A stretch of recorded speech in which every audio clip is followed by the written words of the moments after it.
Part 1, Chapter 1 of Gulliver's Travels Told to Children. Gulliver's Travels in Lilliput and Brobdingnag Told to the Children by John Lang. To my friend Harry. My dear Harry, when you are a big man, perhaps you will go out into the world and see many strange things. I cannot promise that you will find any people so little as the Lilliputians, nor any quite so tall as those that Mr. Lemuel Gulliver found in Brobdingnag. But undoubtedly there are yet many small folks in the world, and a few great ones. Did not Mr. Stanley himself find in Africa a race of dwarfs so little that he called them pygmies? Who knows then what you may discover when you are grown up? Affectionately yours, John Lang. Part 1, Voyage to Lilliput. Chapter 1, Gulliver's Birth and Early Voyages. 200 years ago, a great deal of the world as we now know it was still undiscovered. There were yet very many islands, small and great, on which the eyes of white men had never looked, seas in which nothing bigger than an Indian canoe had ever sailed. A voyage in those days was not often a pleasant thing, for ships then were very bluff-bowed and slow-sailing, and for a long voyage very ill provided with food. There were no tinned meats 200 years ago, no luxuries for use even in the cabin. Sailors lived chiefly on salt junk, as hard as leather, on biscuit that was generally as much weevil as biscuit, and the water that they drank was evil-smelling and bad when it had been long in the ship's casks. So when a man said good-bye to his friends and sailed away into the unknown, generally very many years passed before he came back, if ever he came back at all. For the dangers of the seas were then far greater than they now are, and if a ship was not wrecked some dark night on an unknown island or uncharted reef, there was always the probability of meeting a pirate vessel and of having to fight for life and liberty. Steam has nowadays nearly done away with pirates, except on the China coast and in a few other out-of-the-way places.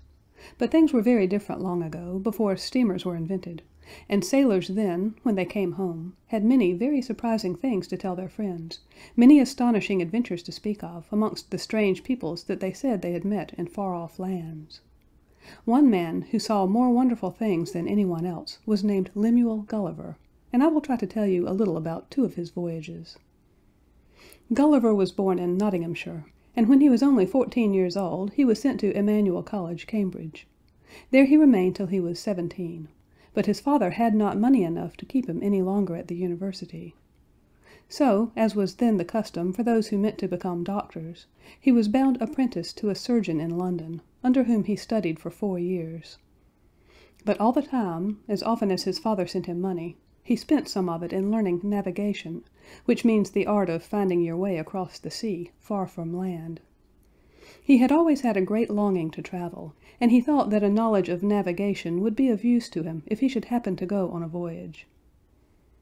After leaving London he went to Germany, and there studied medicine for some years, with the view of being appointed surgeon of a ship. And by the help of his late master in London, such a post he did get on board the Swallow, on which vessel he made several voyages. But tiring of this, he settled in London, and having married, began practice as a doctor. He did not, however, make much money at that, and so for 6 years he again went to sea as a surgeon, sailing both to the East and to the West Indies. Again tiring of the sea, he once more settled on shore, this time at Wapping, because in that place there are always many sailors, and he hoped to make money by doctoring them. But this turned out badly, and on May 4, 1699, he sailed from Bristol for the South Seas as surgeon of a ship named the Antelope. End of Part 1, Chapter 1.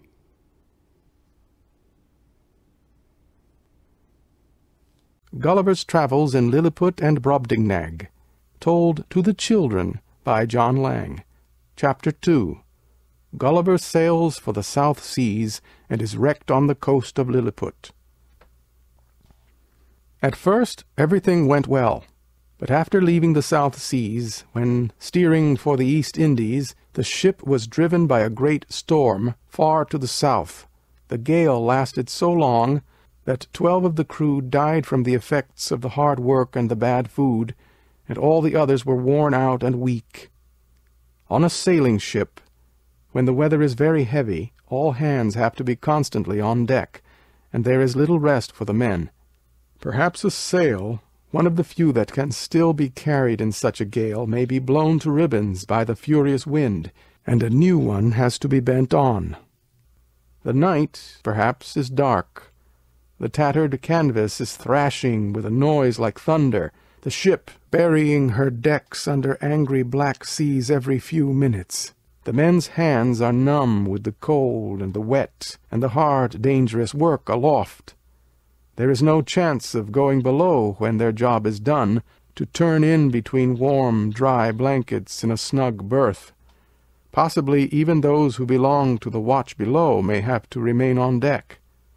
Or if they have the good fortune to be allowed to go below, they may no sooner have dropped off asleep, rolled round in blankets which perhaps have been wet ever since the gale began, than there is a thump, thump overhead, and one of the watch on deck bellows down the forecastle hatch, "All hands shorten sail!" and out they must tumble again, once more to battle with the hungry, roaring seas and the raging wind. So, when there has been a long spell of bad weather, it is no wonder that the men are worn out. And when, as was the case in Gulliver's ship, the food also is bad, it is easy to understand why so many of the crew had died. It was on the 5th of November, the beginning of summer in latitudes south of the equator. The storm had not yet cleared off, and the weather was very thick, the wind coming in furious squalls that drove the ship along at great speed, when suddenly from the lookout man came a wild cry, "Breakers ahead!" But so close had the vessel come to the rocks before they were seen through the thick driving spray, that immediately, with a heavy plunge, she crashed into the reef and split her bows. Gulliver and 6 of the crew lowered a boat and got clear of the wreck and of the breakers. But the men were so weak from overwork that they could not handle the boat in such a sea, and very soon, during a fierce squall, she sank. What became of the men, Gulliver never knew, for he saw none of them ever again. Probably they were drowned at once, for they were too weak to keep long afloat in a sea breaking so heavily. And indeed, Gulliver himself was like to have been lost. He swam till no strength or feeling was left in his arms and legs, swam bravely, his breath coming in great sobs, his eyes blinded with the salt seas that broke over his head. Still he struggled on, utterly spent, until at last, in a part where the wind seemed to have less force, and the seas swept over him less furiously, on letting down his legs he found that he was within his depth. But the shore shelved so gradually that for nearly a mile he had to wade wearily through the shallow water, till, fainting almost with fatigue, he reached dry land. By this time darkness was coming on, and there were no signs of houses or of people. He staggered forward but a little distance, and then on the short, soft turf sank down exhausted. Before leaving the ship, Gulliver had drunk a large quantity of brandy. Perhaps that caused him to sleep more than usually sound. When he woke, the sun was shining, and he tried to rise, but not by any means could he stir hand or foot. Gulliver had fallen asleep lying on his back, and now he found that his arms and legs were tightly fastened to the ground. Across his body were numbers of thin but strong cords, and even his hair, which was very long, was pegged down so securely that he could not turn his head.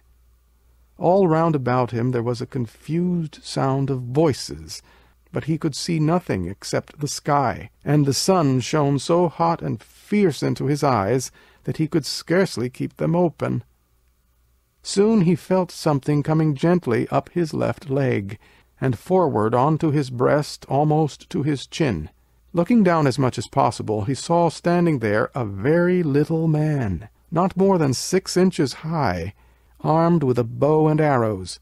Then many more small men began to swarm over him. Gulliver let out such a roar of wonder and fright that they all turned and ran, many of them getting bad falls in their hurry to get out of danger.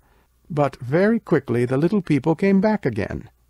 This time, with a great struggle, Gulliver managed to break the cords that fastened his left arm, and at the same time, by a violent wrench that hurt him dreadfully, he slightly loosened the strings that fastened his hair, so that he was able to turn his head a little to one side. But the little men were too quick for him, and got out of reach before he could catch any of them.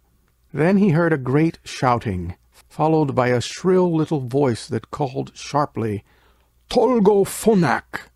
Immediately arrows like needles were shot into his hand, and another volley struck him in the face.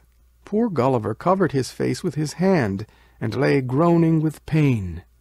Again he struggled to get loose, but the harder he fought for freedom, the more the little men shot arrows into him, and some of them even tried to run their spears into his sides. When he found that the more he struggled, the more he was hurt, Gulliver lay still, thinking to himself that at night at least, now that his left hand was free, he could easily get rid of the rest of his bonds. As soon as the little people saw that he struggled no more, they ceased shooting at him. But he knew from the increasing sound of voices that more and more of the little soldiers were coming round him. Soon, a few yards from him, on the right, he heard a continued sound of hammering, and on turning his head to that side as far as the strings would let him, he saw that a small wooden stage was being built. On to this, when it was finished, there climbed by ladders 4 men, and one of them, who seemed to be a very important person, for a little page-boy attended to hold up his train, immediately gave an order. At once about 50 of the soldiers ran forward and cut the strings that tied Gulliver's hair to the left side, so that he could turn his head easily to the right. Then the person began to make a long speech, not one word of which could Gulliver understand, but it seemed to him that sometimes the little man threatened, and sometimes made offers of kindness. As well as he could, Gulliver made signs that he submitted. Then, feeling by this time faint with hunger, he pointed with his fingers many times to his mouth, to show that he wanted something to eat. They understood him very well. Several ladders were put against Gulliver's sides, and about 100 little people climbed up and carried to his mouth all kinds of bread and meat. There were things shaped like legs, and shoulders and saddles of mutton. Very good they were, Gulliver thought, but very small, no bigger than a lark's wings. And the loaves of bread were about the size of bullets, so that he could take several at a mouthful. The people wondered greatly at the amount that he ate. When he signed that he was thirsty, they slung up on to his body 2 of their biggest casks of wine, and having rolled them forward to his hand, they knocked out the heads of the casks. Gulliver drank them both off at a draught, and asked for more, for they held only about a small tumblerful each, but there was no more to be had. As the small people walked to and fro over his body, Gulliver was sorely tempted to seize 40 or 50 of them and dash them on the ground, and then to make a further struggle for liberty. But the pain he had already suffered from their arrows made him think better of it, and he wisely lay quiet. Soon another small man, who from his brilliant uniform seemed to be an officer of very high rank, marched with some others on to Gulliver's chest, and held up to his eyes a paper which Gulliver understood to be an order from the king of the country. The officer made a long speech, often pointing towards something a long way off, and as Gulliver afterwards learned, told him that he was to be taken as a prisoner to the city, the capital of the country. Gulliver asked by signs that his bonds might be loosed. The officer shook his head and refused, but he allowed some of his soldiers to slack the cords on one side, whereby Gulliver was able to feel more comfortable. After this, the little people drew out the arrows that still stuck in his hands and face, and rubbed the wounds with some pleasant-smelling ointment, which so soothed his pain that very soon he fell sound asleep. And this was no great wonder, for as he afterwards understood, the king's physicians had mixed a very strong sleeping draught with the wine that had been given him. Gulliver awoke with a violent fit of sneezing, and with the feeling of small feet running away from off his chest. Where was he? Bound still, without doubt, but no longer did he find himself lying on the ground. It puzzled him greatly that now he lay on a sort of platform. How had he got there? Soon he began to realize what had happened, and later, when he understood the language, he learned all that had been done to him whilst he slept. Before he dropped asleep, he had heard a rumbling as of wheels, and the shouts of many drivers. This, it seemed, was caused by the arrival of a huge kind of trolley, a few inches high, but nearly 7 feet long, drawn by 1,500 of the king's largest horses. On this it was meant that he should be taken to the city.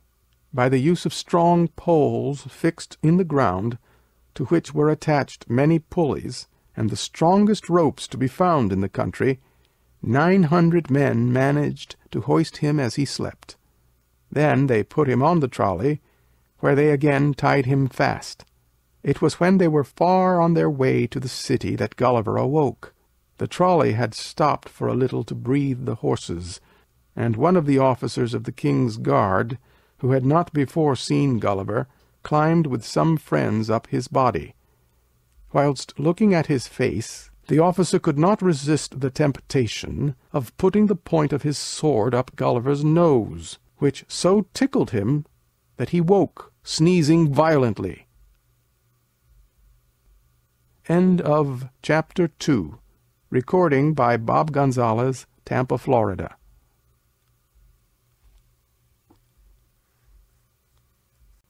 Gulliver's Travels in Lilliput and Brobdingnag, told to the children by John Lang. Chapter 3. Gulliver is taken as a prisoner to the capital of Lilliput. The city was not reached till the following day, and Gulliver had to spend the night lying where he was, guarded on each side by 500 men with torches and bows and arrows, ready to shoot him if he should attempt to move.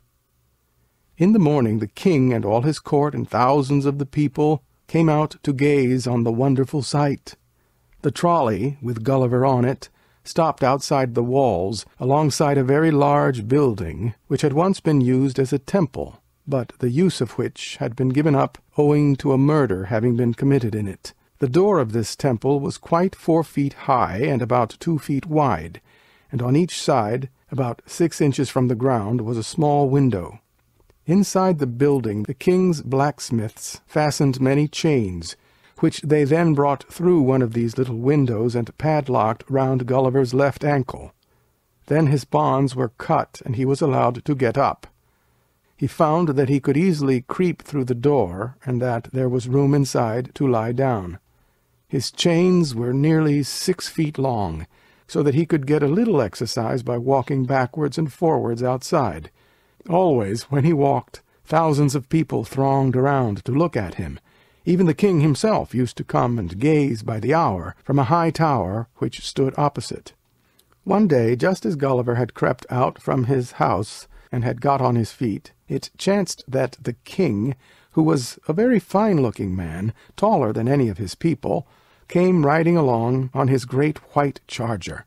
When the horse saw Gulliver move, it was terrified, and plunged and reared so madly that the people feared that a terrible accident was going to happen, and several of the king's guards ran in to seize the horse by the head. But the king was a good horseman, and managed the animal so well that very soon it got over its fright, and he was able to dismount. Then he gave orders that food should be brought for Gulliver, 20 little carts full, and 10 of wine, and he and his courtiers, all covered with gold and silver, stood around and watched him eating. After the king had gone away, the people of the city crowded round, and some of them began to behave very badly, one man even going so far as to shoot an arrow at Gulliver, which was not far from putting out one of his eyes. But the officer in command of the soldiers who were on guard ordered his men to bind and push 6 of the worst behaved of the crowd within reach of Gulliver, who at once seized 5 of them and put them in his coat pocket. The 6th he held up to his mouth and made as if he meant to eat him, whereupon the wretched little creature shrieked aloud with terror, and when Gulliver took out his knife, all the people, even the soldiers, were dreadfully alarmed. But Gulliver only cut the man's bonds, and let him run away, which he did in a very great hurry. And when he took the others out of his pocket one by one, and treated them in the same way, the crowd began to laugh. After that the people always behaved very well to Gulliver, and he became a great favourite. From all over the kingdom crowds flocked to see the great Man-Mountain. In the meantime, as Gulliver learned later, there were frequent meetings of the king's council to discuss the question of what was to be done with him. Some of the councillors feared lest he might break loose and cause great damage in the city. Some were of opinion that to keep and feed so huge a creature would cause a famine in the land, or at the least that the expense would be greater than the public funds could bear. They advised, therefore, that he should be killed, shot in the hands and face with poisoned arrows. Others, however, argued that if this were done it would be a very difficult thing to get rid of so large a dead body, which might cause a pestilence to break out if it lay long unburied so near the city. Finally, the king and his council gave orders that each morning the surrounding villages should send into the city for Gulliver's daily use 6 oxen, 40 sheep, and a sufficient quantity of bread and wine. It was also commanded that 600 persons should act as his servants, that 300 tailors were to make for him a suit of clothes, and that 6 professors from the university were to teach him the language of the country. When Gulliver could speak the language, he learned a great deal about the land in which he now found himself. It was called Lilliput, and the people Lilliputians. These Lilliputians believed that their kingdom and the neighboring country of Blefuscu were the whole world. Blefuscu lay far over the sea, to these little people dim and blue on the horizon, though to Gulliver the distance did not seem to be more than a mile. The Lilliputians knew of no land beyond Blefuscu, and as for Gulliver himself, they believed that he had fallen from the moon, or from one of the stars. It was impossible, they said, that so big a race of men could live on the earth. It was quite certain that there could not be food enough for them. They did not believe Gulliver's story. He must have fallen from the moon. Almost the first thing that Gulliver did when he knew the language fairly well was to send a petition to the king, praying that his chains might be taken off, and that he might be free to walk about. But this, he was told, could not then be granted. He must first, the king's council said, swear a peace with the kingdom of Lilliput, and afterwards, if by continued good behavior he gained their confidence, he might be freed. Meantime, by the king's orders, 2 high officers of state were sent to search him. Gulliver lifted up these officers in his hand and put them into each of his pockets, one after the other, and they made for the king a careful list of everything found there. Gulliver afterwards saw this inventory. His snuff-box they had described as a huge silver chest full of a sort of dust. Into that dust one of them stepped, and the snuff, flying up in his face, caused him nearly to sneeze his head off. His pistols they called hollow pillars of iron, fastened to strong pieces of timber, and the use of his bullets and of his powder, which he had been lucky enough to bring ashore dry, owing to his pouch being water-tight, they could not understand, whilst of his watch they could make nothing. They called it a wonderful kind of engine, which makes an incessant noise like a water-wheel. But some fancied that it was perhaps a kind of animal. Certainly it was alive. All these things, together with his sword, which he carried slung to a belt round his waist, Gulliver had to give up, first, as well as he could, explaining the use of them. The Lilliputians could not understand the pistols, and to show his meaning, Gulliver was obliged to fire one of them. At once hundreds of the little people fell down as if they had been struck dead by the noise. Even the king, though he stood his ground, was sorely frightened. Most of Gulliver's property was returned to him, but the pistols and powder and bullets and his sword were taken away and put for safety under strict guard. As the king and his courtiers gained more faith in Gulliver, and became less afraid of his breaking loose and doing some mischief, they began to treat him in a more friendly way than they had hitherto done, and showed him more of the manners and customs of the country. Some of these were very curious. One of the sports of which they were most fond was rope dancing, and there was no more certain means of being promoted to high office and power in the state than to possess great cleverness in that art. Indeed, it was said that the Lord High Treasurer had gained and kept his post chiefly through his great skill in turning somersaults on the tight-rope. The chief secretary for private affairs ran him very close, and there was hardly a minister of state who did not owe his position to such successes. Few of them, indeed, had escaped without severe accidents at one time or another, whilst trying some specially difficult feat, and many had been lamed for life. But however many and bad the falls, there were always plenty of other persons to attempt the same or some more difficult jump.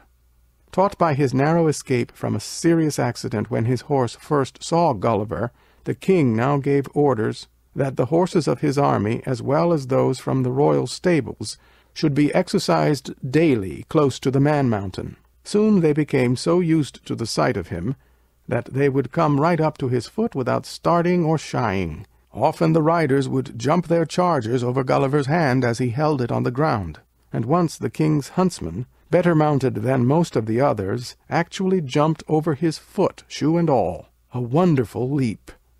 Gulliver saw that it was wise to amuse the king in this and other ways, because the more his majesty was pleased with him, the sooner it was likely that his liberty would be granted. So he asked one day that some strong sticks, about 2 feet in height, should be brought to him.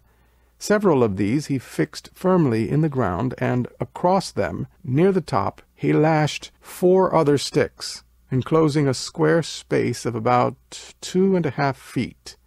Then to the uprights, about 5 inches lower than the crossed sticks, he tied his pocket-handkerchief, and stretched it tight as a drum. When the work was finished, he asked the king to let a troop of cavalry exercise on this stage. His majesty was delighted with the idea, and for several days nothing pleased him more than to see Gulliver lift up the men and horses, and to watch them go through their drill on this platform. Sometimes he would even be lifted up himself, and give the words of command, and once he persuaded the queen, who was rather timid, to let herself be held up in her chair within full view of the scene. But a fiery horse one day, pawing with his hoof, wore a hole in the handkerchief, and came down heavily on its side, and after this Gulliver could no longer trust the strength of his stage. End of Chapter 3. Recording by Bob Gonzalez, Tampa, Florida.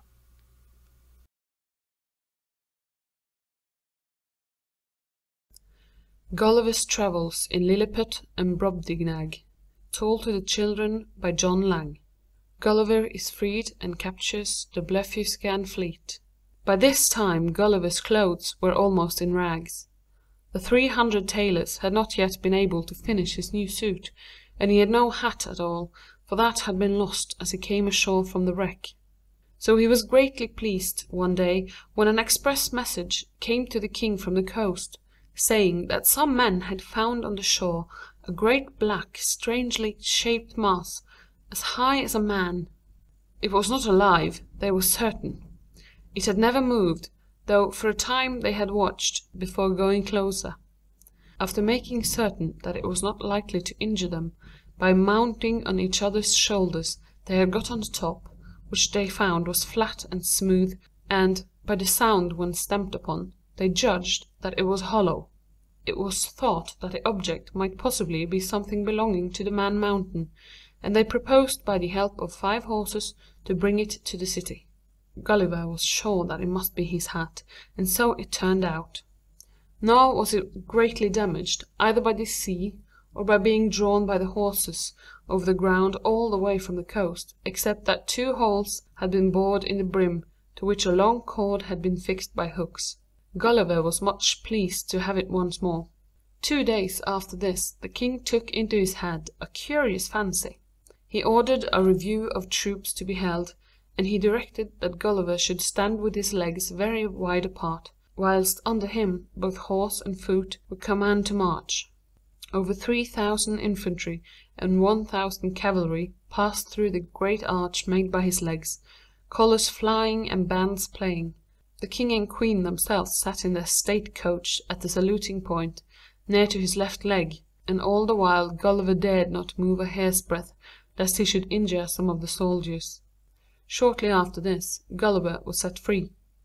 There had been a meeting of the king's council on the subject, and the Lord High Admiral was the only member in favour of still keeping him chained. This great officer to the end was Gulliver's bitter enemy, and though on this occasion he was outvoted, yet he was allowed to draw up the conditions which Gulliver was to sign before his chains were struck off.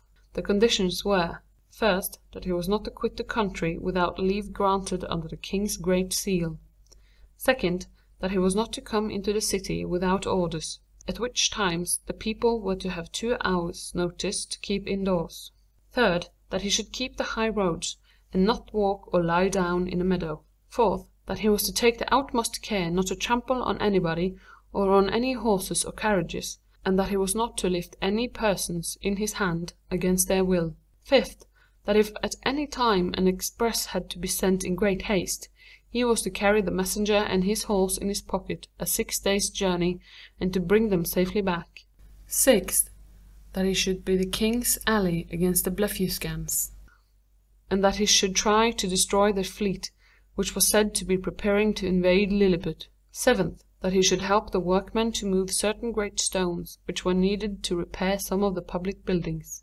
eighth, that he should in 2 moons' time make an exact survey of the kingdom, by counting how many of his own paces it took him to go all round the coast. Lastly, on his swearing to the above conditions, it was promised that he should have a daily allowance of meat and drink equal to the amount consumed by 1,724 of the Lilliputians, for they estimated that Gulliver's size was about equal to that number of their own people. Though 1 or 2 of the conditions did not please him, especially that about helping the workmen, which he thought was making him too much a servant, yet Gulliver signed the document at once, and swore to observe its conditions. After having done so, and having had his chains removed, the first thing he asked was to be allowed to see the city, which was called Mildendo. He found that it was surrounded by a great wall of about 2½ feet high, broad enough for 1 of their coaches and 4 to be driven along, and at every 10 feet there were strong flanking towers. Gulliver took off his coat, lest the tails might do damage to the roofs or chimneys of the houses, and he then stepped over the wall and very carefully walked down the finest of the streets, one quite 5 feet wide. Wherever he went, the tops of the houses and the attic windows were packed with wondering spectators, and he reckoned that the town must hold quite 500,000 of people. In the centre of the city, where the 2 chief streets met, stood the king's palace, a very fine building surrounded by a wall. But he was not able to see the whole palace that day, because the part in which were the royal apartments was shut off by another wall nearly 5 feet in height, which he could not get over without risk of doing damage. Some days later he climbed over by the help of 2 stools, which he made from some of the largest trees in the royal park, trees nearly 7 feet high, which he was allowed to cut down for the purpose. By putting one of the stools at each side of the wall, Gulliver was able to step across. Then, lying down on his side, and putting his face close to the open windows, he looked in and saw the queen and all the young princes. The queen smiled, and held her hand out for one of the windows, that he might kiss it. She was very pleasant and friendly. One day, about a fortnight after this, there came to call on him Reldresal, the king's chief secretary, a very great man, one who had always been Gulliver's very good friend. This person had a long and serious talk with Gulliver about the state of the country. He said that though to the outward eye things in Lilliput seemed very settled and prosperous, yet in reality there were troubles, both internal and external, that threatened the safety of the kingdom. There had been in Lilliput, for a very long time, two parties at bitter enmity with each other, so bitter that they would neither eat, drink, nor talk together, and what one party did, the other would always try to undo. Each professed to believe that nothing good could come from the other. Any measure proposed by the party in power was by the other always looked upon as foolish or evil, and any new law passed by the government party was said by the opposition to be either a wicked attack on the liberties of the people, or something undertaken solely for the purpose of keeping that party in, and the opposition out, of power. To such a pitch had things now come, said the chief secretary, entirely owing to the folly of the opposition, that the business of the kingdom was almost at a standstill. Meantime the country was in danger of an invasion by the Blefuscans, who were now fitting out a great fleet, which was almost ready to sail to attack Lilliput. The war with Blefuscu had been raging for some years, and the losses by both nations of ships and of men had been very heavy. This war had broken out in the following way. It had always been the custom in Lilliput, as far back as history went, for people, when breaking an egg at breakfast, to do so at the big end.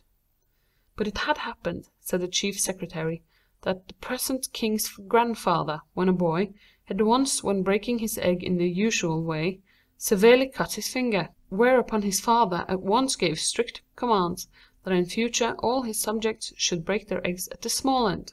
This greatly angered the people, who thought that the king had no right to give such an order, and they refused to obey. As a consequence, no less than 6 rebellions had taken place. Thousands of Lilliputians had had their heads cut off, or had been cast into prison, and thousands had fled for refuge to Blefuscu, rather than obey the hated order. These big Indians, as they were called, had been very well received at the court of Blefuscu, and finally the emperor of that country had taken upon himself to interfere in the affairs of Lilliput, thus bringing on war. The chief secretary ended the talk by saying that the king, having great faith in Gulliver's strength, and depending on the oath which he had sworn before being released, expected him now to help in defeating the Blefuscan fleet. Gulliver was very ready to do what he could, and he at once thought of a plan whereby he might destroy the whole fleet at one blow. He told all his ideas on the subject to the king, who gave orders that everything he might need should be supplied without delay. Then Gulliver went to the oldest seamen in the navy, and learned from them the depth of the water between Lilliput and Blefuscu. It was, they said, nowhere deeper than 70 glumgluffs, which is equal to about 6 feet, at high water, and there was no great extent so deep.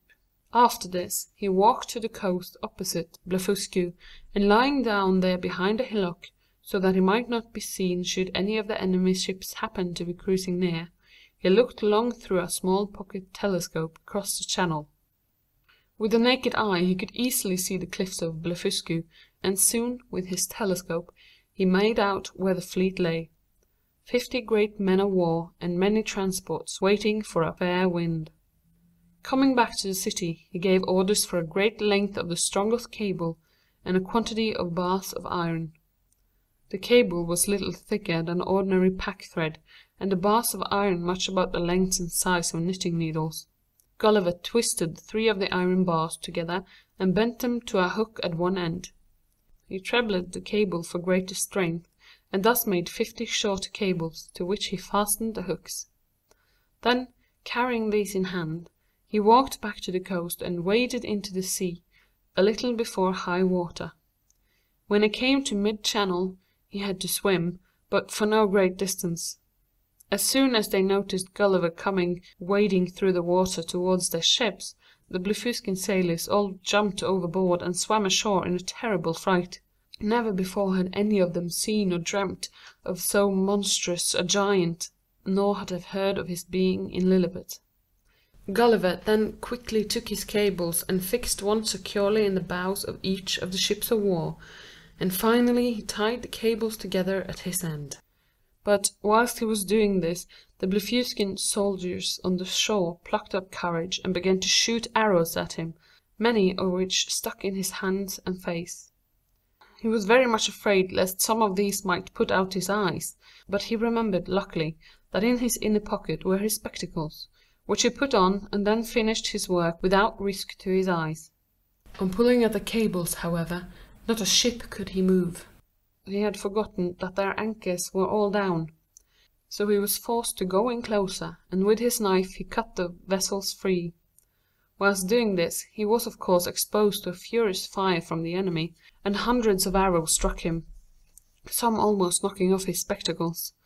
But again he hauled, and this time drew the whole 50 vessels after him. The Blefuscans had thought that it was his intention merely to cast the vessels adrift, so that they might run aground, but when they saw the great fleet being steadily drawn out to sea, their grief was terrible. For a great distance Gulliver could hear their cries of despair. When he had got well away from the land, he stopped in order to pick the arrows from his face and hands, and to put on some of the ointment that had been rubbed in his wounds when first the Lilliputians fired into him. By this time the tide had fallen a little, and he was able to wade all the way across the channel. The king and his courtiers stood waiting on the shore. They could see the vessels steadily drawing nearer, but they could not for some time see Gulliver, because only his head was above the water. At first some imagined that he had been drowned, and that the fleet was now on its way to attack Lilliput. There was a great joy when Gulliver was seen hauling the vessels, and when he landed, the king was so pleased that on the spot he created him a nardac, the highest honour that it was in his power to bestow. His great success over the Blefuscans, however, turned out to be but the beginning of trouble for Gulliver. The king was so puffed up by the victory that he formed plans of capturing in the same way the whole of the enemy's ships of every kind, and it was now his wish to crush Blefuscu utterly, and to make it nothing but a province depending on Lilliput. Thus, he thought, he himself would then be monarch of the whole world. In this scheme Gulliver refused to take any part, and he very plainly said that he would give no help in making slaves of the Blefuscans. This refusal angered the king very much, and more than once he artfully brought the matter up at a state council. Now, several of the councillors, though they pretended to be Gulliver's friends so long as he was in favour with the king, were really his secret enemies, and nothing pleased these persons better than to see that the king was no longer pleased with him. So they did all in their power to nurse and increase the king's anger, and to make him believe that Gulliver was a traitor. About this time there came to Lilliput ambassadors from Blefuscu suing for peace. When a treaty had been made and signed, very greatly to the advantage of Lilliput, the Blefuscan ambassador asked to see the great man Mountain, of whom they had heard so much, and they paid Gulliver a formal call. After asking him to give them some proofs of his strength, they invited him to visit their emperor, which Gulliver promised to do. Accordingly, the next time that he met the king, he asked, as he was bound to do by the paper he had signed, for permission to leave the country for a time, in order to visit Blefuscu. The king did not refuse, but his manner was so cold that Gulliver could not help noticing it. Afterwards he learned from a friend that his enemies in the council had told the king lying tales of his meetings with the Blefuscan ambassadors, which had had the effect of still further rousing his anger. It happened too, most unfortunately, at this time that Gulliver had offended the queen by a well-meant, badly mannered effort to do her a service, and thus he lost also her friendship. But though he was now out of favour at the council, he was still an object of great interest to every one.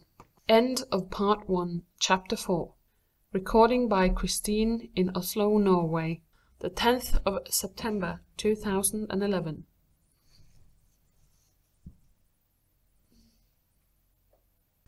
Gulliver's Travel in Lilliput and Brobdingnag, Told to the Children, by John Lang.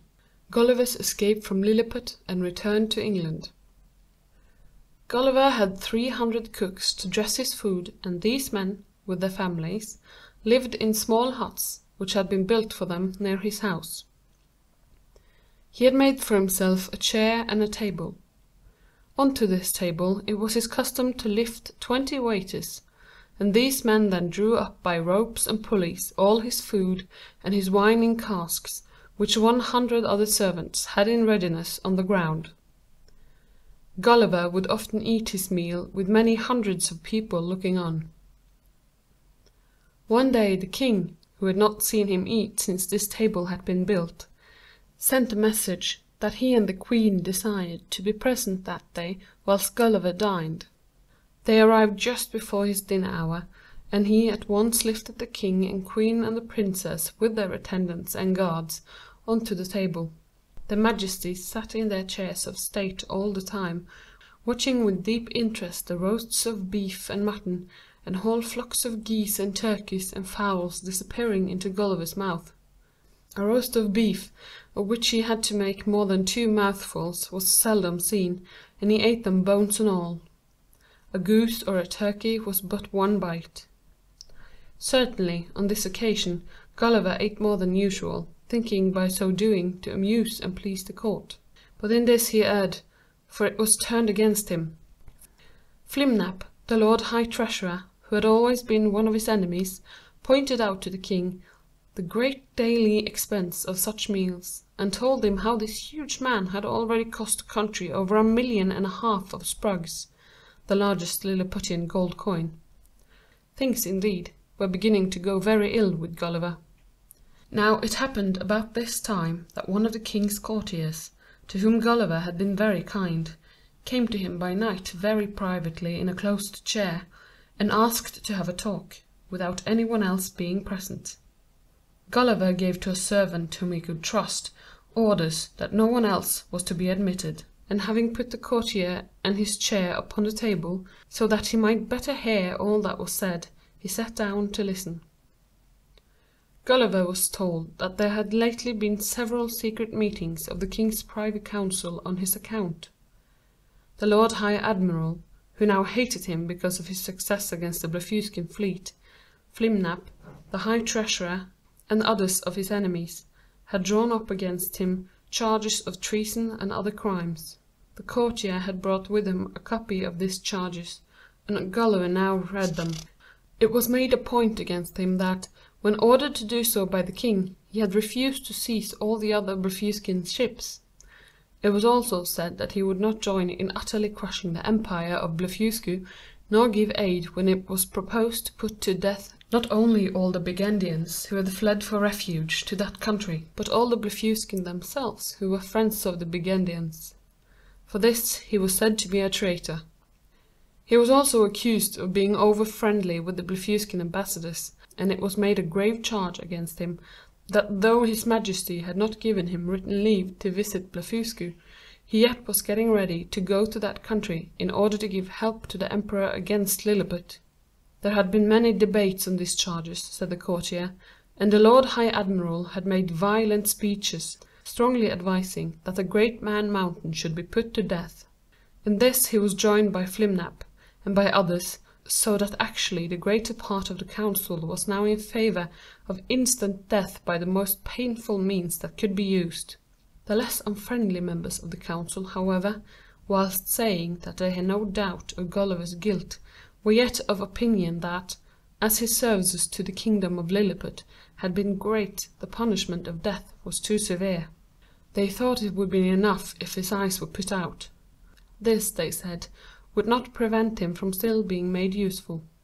Then began a most excited argument, the admiral and those who sided with him insisting that Gulliver should be killed at once.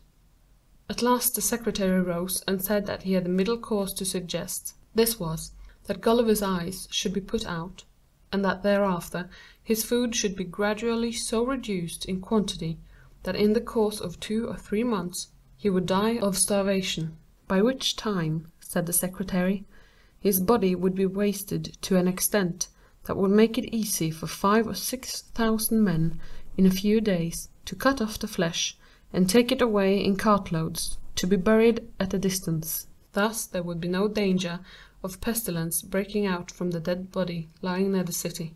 The skeleton, he said, could then be put in the National Museum. It was finally decided that this sentence should be carried out, and 20 of the king's surgeons were ordered to present in 3 days' time to see the operation of putting out Gulliver's eyes properly done. Sharp-pointed arrows were to be shot into the balls of his eyes. The courtier now left the house, as privately as he had come, and Gulliver was left to decide what he should do. At first he thought of attacking the city and destroying it, but by doing this he must have destroyed, with the city, a great many thousands of innocent people, which he could not make up his mind to do. At last he wrote a letter to the chief secretary, saying that as the king had himself told him that he might visit Blefuscu, he had decided to do so that morning. Without waiting for an answer, he set out for the coast, where he seized a large man-of-war, which was at anchor there, tied a cable to her bow, and then putting his clothes and his blanket on board, he drew the ship after him to Blefuscu. There he was well received by the emperor, but as there happened to be no house big enough for him, he was forced, during his stay, to sleep each night on the ground, wrapped in his blanket. 3 days after his arrival, when walking along the seashore, he noticed something in the water which looked not unlike a boat floating bottom up. Gulliver waded and swam out, and found that he was right. It was a boat. By the help of some of the Blefuscan ships, with much difficulty, he got it ashore. When the tide had fallen, 2,000 of the emperor's dockyard men helped him turn it over, and Gulliver found that but little damage had been done. He now set to work to make oars and mast and sail for the boat, and to fit it out and provision it for a voyage. Whilst this work was going on, there came from Lilliput a message demanding that Gulliver should be bound hand prisoner, foot, and returned to that country as a dare to be punished as a traitor.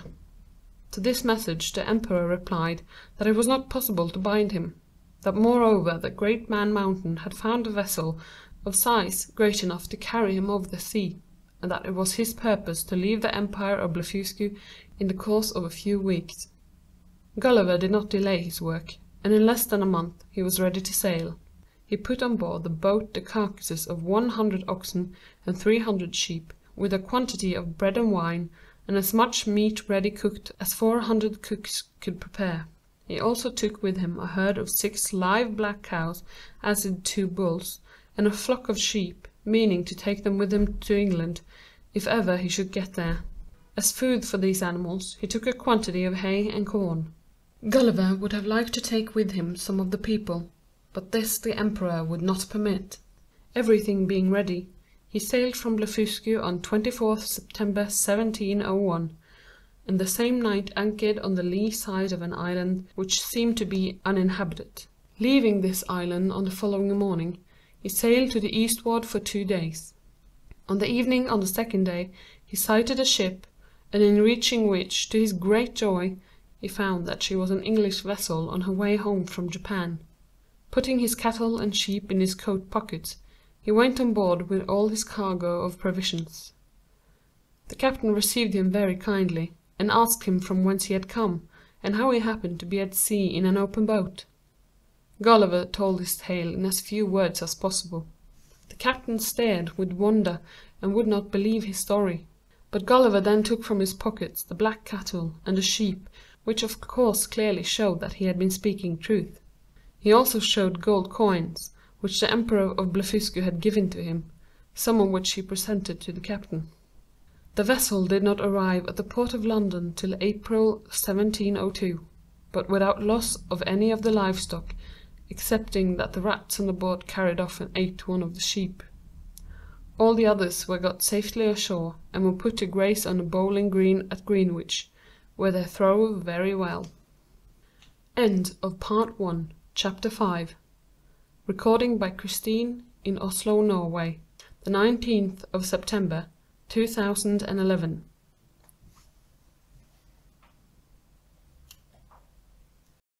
Gulliver's Travels in Lilliput and Brobdingnag, Told to Children, by John Lang. Part 2. Voyage to Brobdingnag, Chapter 1. Gulliver is left ashore in a strange land and is captured by a giant. Gulliver wasn't a man who liked to stop at home or in one place for any length of time, and he had been but little more than 2 months in England with his wife and family, when the old longing to travel in faraway lands again came over him. He'd made money by showing the cattle and sheep which he had brought from Blefscu, and he now sold them for £600. He had also, through the death of an uncle, received some other property, and was able to leave with his wife a sum of about £1,500, besides a small yearly amount. His mind being thus free from care as to the well-being of his family, he said goodbye to them, and went on board the Adventure, a small ship which was about to sail for Surat in the East Indies. From the time of leaving England until they reached the Cape of Good Hope, the wind was almost constantly fair, and the vessel made a very good passage. At the Cape, however, the ship's casks needed to be filled with fresh water, and whilst this was being done, it was found that the vessel was leaking so badly that most of the cargo had to be taken out of her. Before the leak could be stopped and the cargo reshipped, the captain fell ill. Thus many months passed before the ship could continue her voyage. Leaving the Cape of Good Hope, they sailed through the Straits of Madagascar on their way to India. And a few days after passing the straits, a wind which is called the southwest monsoon sprang up. This wind each year begins to blow in the Indian Ocean in May, and it blows without ceasing for several months. The time when Gulliver's ship was there was at what is called the break of the monsoon, when the wind is very furious, and the rain falls in blinding sheets such as are never seen in England. The storm struck the Adventure very severely, and raised a most dangerous sea. For weeks this continued, and never a sight of the sun could be got. The vessel drove before the wind until no man on board could guess in what part of the world they were. Every day the captain sent a man up to the fore-topmast to look out for land, and every night sail was taken off the ship so that she should go more slowly, lest in the dark she might run on some unknown rock. One morning very early, the lookout man spied land far off, and the Adventure ran in towards it, as close as the captain dared, and cast anchor. Then a boat with 12 men was sent to the shore, which was about 3 miles away, to try to get water to fill the ship's casks. Gulliver asked that he might be allowed to go ashore with the men. When they reached the land, no river or spring of water was to be seen, and the sailors went a great way along the beach looking for it. Gulliver went by himself inland, thinking that from a hill he might discover some signs of people or of houses. But all the country within sight was rocky and bare, without trees or grass. He was soon weary, and began to return towards the place where the boat had been left. When at last he came in sight of the sea, to his horror, already far from the shore he beheld the boat, the men rowing with frantic haste towards the Adventure. On the ship herself, the anchor was being got up, sails let fall, and everything made ready to be off in a hurry as soon as the boat should join her. Nearer land, wading knee-deep through the waves with great strides that set the water foaming, stumbling sometimes as his feet came against the sharp-pointed rocks, but always gaining on the boat, was an enormous man, bigger even than a giant in a fairy tale. Gulliver looked for a moment, his knees giving way with fear. Then he turned and ran for his life. It seemed to him as if his feet were weighted with lead, as if at every step something were dragging him back. It must be a dream sometimes, he thought, and he would wake presently to find himself snug in his hammock on board ship. But it was no dream, and ever as he ran, over his shoulder he could see the head of the monster showing above the cliff, as he still kept up his chase of the boat. At length, with hard-drawn breath and thumping heart, Gulliver scrambled up and over a high and very steep hill. On the side farthest from the sea, to his great surprise, he found cultivated fields of huge size, and the grass in them, which looked as if it were meant for hay, was full 20 feet high. Presently he came to what seemed to be a wide road, though afterwards he found that it was but a footpath which the people used, through a field of barley. Along this he walked for quite an hour. On each side the ripe crop rose above his head between 30 and 40 feet, and he could see nothing else but the sky overhead. It was like walking along a cutting in a dense forest. At last he came to the end of the field, which was fenced with a hedge near 120 feet in height. The trees by the hedgerow were taller than anything he had ever seen or imagined.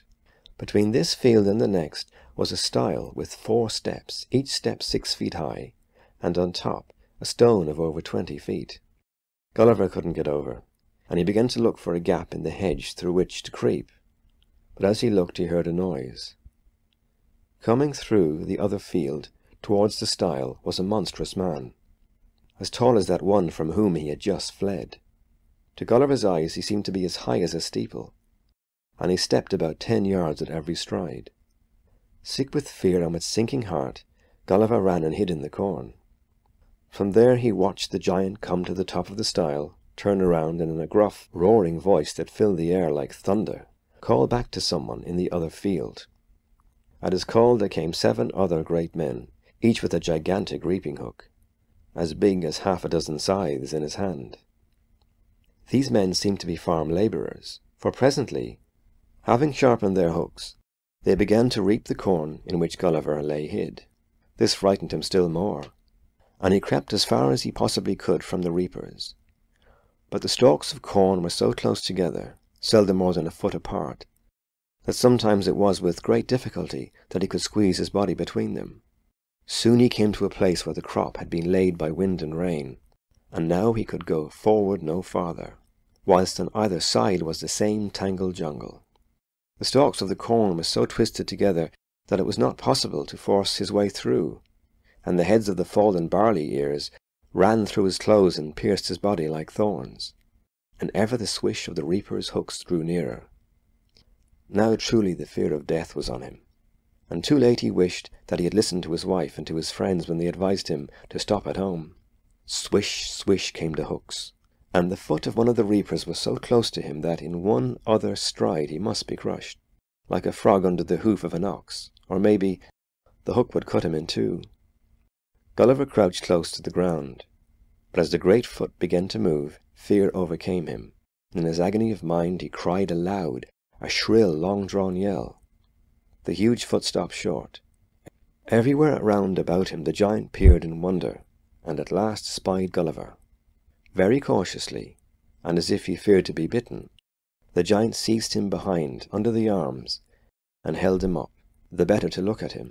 It was useless to struggle, and though his ribs were pinched, so that it was hardly possible to breathe, Gulliver kept quite still, feeling indeed as helpless and despairing as a rabbit in the fangs of a weasel.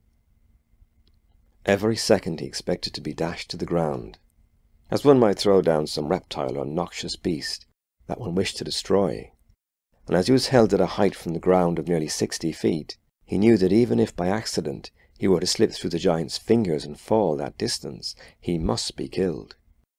So though Gulliver could breathe only with great difficulty, he kept still.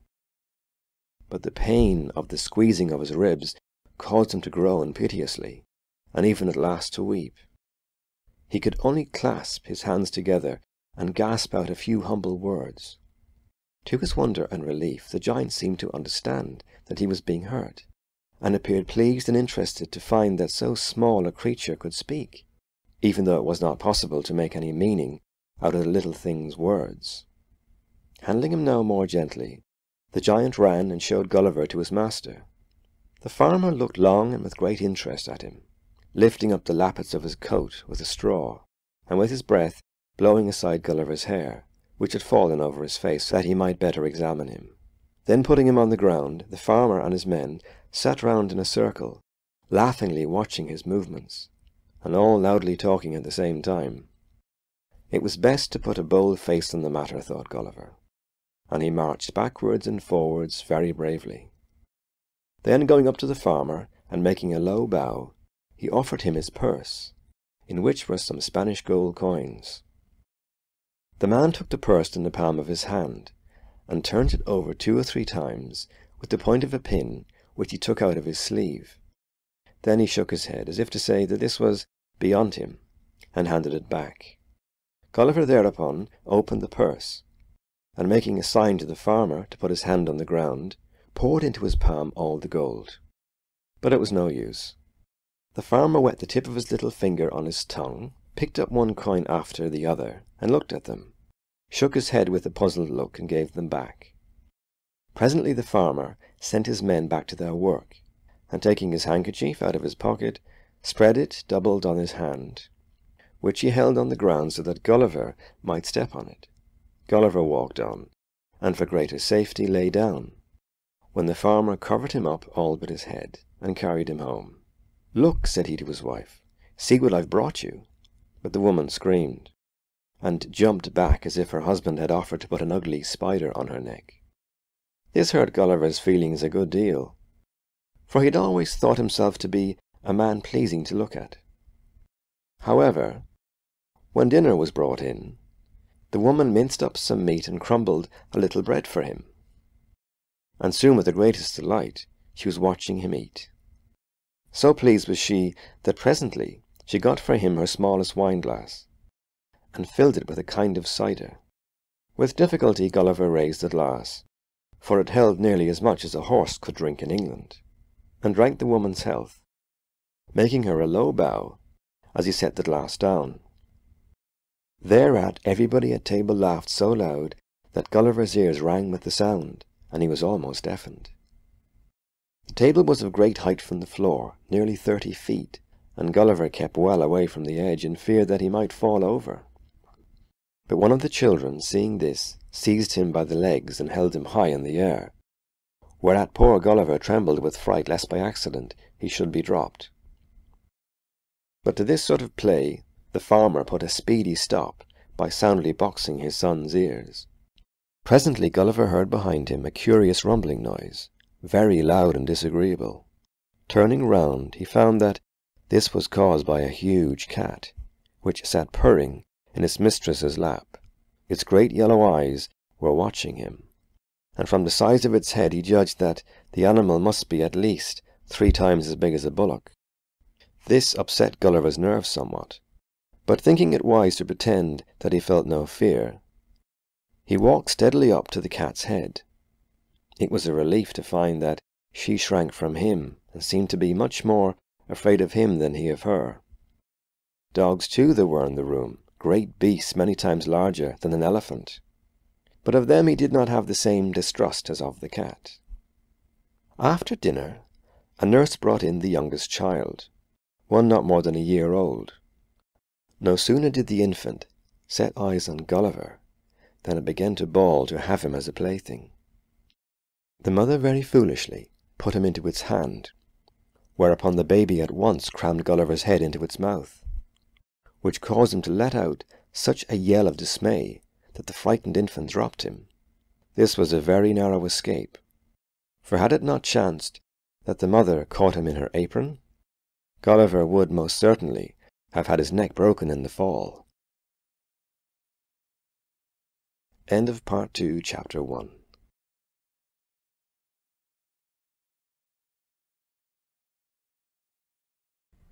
Gulliver's Travels in Lilliput and Brobdingnag, Told to Children, by John Lang. Gulliver is shown all over the country, and at last is bought by the Queen. The farmer now went back to his fields to look after the workmen, and left Gulliver to the care of his wife. By this time, what with the excitement he had undergone, and the amount of running he had done when trying to escape, Gulliver was very tired and sleepy. The woman, noticing that he yawned a great deal, put him in her own bed, a huge thing nearly 60 feet wide and over 20 feet from the floor. On this she left him, and he lay alone in the vast room, covered up by one of the woman's handkerchiefs. Soon he fell asleep, and dreamt of home and of his wife, which but made his grief the greater when he awoke. As he lay there, longing for home, and very wretched, a movement of the curtains disturbed him. Raising himself on his elbow, he saw 2 enormous rats, as big as mastiffs, which had run up the curtains and were hunting about over the bed. Soon one of them came up to him, and as Gulliver jumped up, placed its paws on his shoulders, and made a dash to seize him by the throat with its teeth. Fortunately, Gulliver still had his sword by his side, and drawing it he struck with all his strength. By great good luck, the sword ripped up the brute's stomach, and it fell helpless and bleeding. The other rat, seeing its companion fall, fled with a loud squeak of fear, but before it got out of reach, Gulliver gave it a tremendous slash on the back, which brought torrents of blood. Gulliver measured the dead rat's tail. It was 2 yards long, all but 1 inch. As he walked about on the bed, rather short of breath after this fight, and not a little nervous lest the other rat should return, the farmer's wife came in, and seeing him splashed all over with blood, she screamed loudly and took him in her hand, expecting to find that he had been badly hurt. But Gulliver, smiling, made signs that no harm had come to him, and pointed to the dead rat. The woman was greatly pleased to find him safe and unhurt, and one of the maids took up the rat with a pair of tongs and threw it out of the window. Amongst the farmer's children was a girl of about 9 years of age. This child took so great a fancy for Gulliver that she was never happy except when playing with him. Indeed, she treated him very much as if he were a live doll. The first night that he passed in the farmer's house, the girl fitted up for him the baby's cradle. This she put on a hanging shelf, in order to keep him safe from the rats, with which the place swarmed. After a few alterations had been made in it, this was Gulliver's bed as long as he remained with that family. The girl also took great pleasure in making clothes for him, being very clever with her needle, and she constantly used to wash these clothes, and even sometimes insisted on putting them on him with her own hands. From her, too, he quickly learnt enough of the language to make himself understood. Gulliver always called the child Glumdalclitch, which, in the tongue of the country, means little nurse.